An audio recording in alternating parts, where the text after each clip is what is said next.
আফগান সীমান্তে ডুরান্ট লাইনে পাকিস্তানি সেনা চৌকিতে হামলার পর আফগানিস্তানের বিরুদ্ধে যুদ্ধ ঘোষণা করেছে পাকিস্তান। ভোরে দেশটির রাজধানী কাবুল সহ 3টি শহরে হামলা চালায় পাকিস্তানি সেনাবাহিনী। এখনো পর্যন্ত আফগান তালেবানের 74টি সামরিক পোস্ট ধ্বংস এবং 18টি দখল এবং পাকিস্তানি বাহিনীর হাতে 228 জন তালেবান যোদ্ধা নিহতের দাবি করেছে পাকিস্তান। অন্যদিকে তালেবানের প্রতিরক্ষা মন্ত্রণালয় দাবি করেছে তাদের হামলায় অন্তত অর্ধশতাধিক পাকিস্তানি সৈন্য নিহত হয়েছে। এদিকে সংলাপের মাধ্যমে কাবুল ইসলামাবাদকে বিরোধ মেটানোর আহ্বান জানিয়েছে ইরান ও তুরস্ক। আশিকুর রহমান জানাচ্ছেন বিস্তারিত। সীমান্তে হামলা চালিয়ে সেনাদের হত্যা এবং কয়েকজন সেনাকে অপহরণের জবাবে আফগানিস্তানের বিরুদ্ধে অপারেশন গজব লিল হক শুরু করেছে পাকিস্তান। এরই সূত্র ধরে শুক্রবার ভোরে আফগানিস্তানের কাবুল, কান্দাহার ও পাকতিকায় হামলা চালায় পাকিস্তান। পাকিস্তান কর্তৃপক্ষ বলছে আফগান শহরগুলোতে তাদের পাল্টা হামলা ছিল আফগান হামলার জবাব।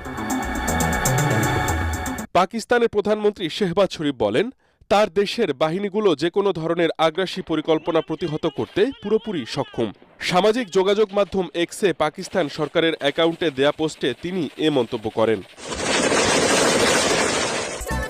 রাতে আফগানিস্তানের বিরুদ্ধে প্রকাশ্য যুদ্ধ ঘোষণা করে সামাজিক মাধ্যম এক্সে পোস্ট দিয়েছেন দেশটির প্রতিরক্ষামন্ত্রী খাজা মোহাম্মদ আসিফ।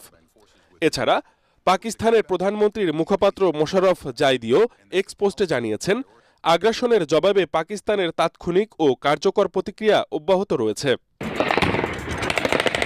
এর আগে বৃহস্পতিবার রাতে হঠাৎ করেই পাকিস্তানি সেনাদের লক্ষ্য করে হামলা চালানো শুরু করে আফগানিস্তান।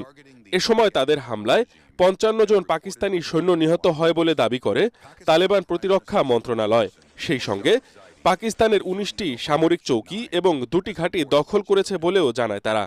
তবে রাত 12টায় তালেবান উপ আমিরের নির্দেশে হামলা বন্ধ করা হয়। এদিকে আফগানিস্তান ও পাকিস্তানকে তাদের মধ্যকার বিদ্যমান মতপার্থক্য দূর করতে আলোচনায় বসার আহ্বান জানিয়েছেন ইরানের পররাষ্ট্রমন্ত্রী আব্বাস আরাকচি। সামাজিক যোগাযোগ মাধ্যম এক্সে দেয়া এক পোস্টে এ আহ্বান জানান তিনি। কাবুল ও ইসলামাবাদের মধ্যে গঠনমূলক সংলাপ সহজতর করতে তেহরান যে কোনো প্রয়োজনীয় সহায়তা দিতে প্রস্তুত রয়েছে বলেও জানান ইরানের পররাষ্ট্রমন্ত্রী।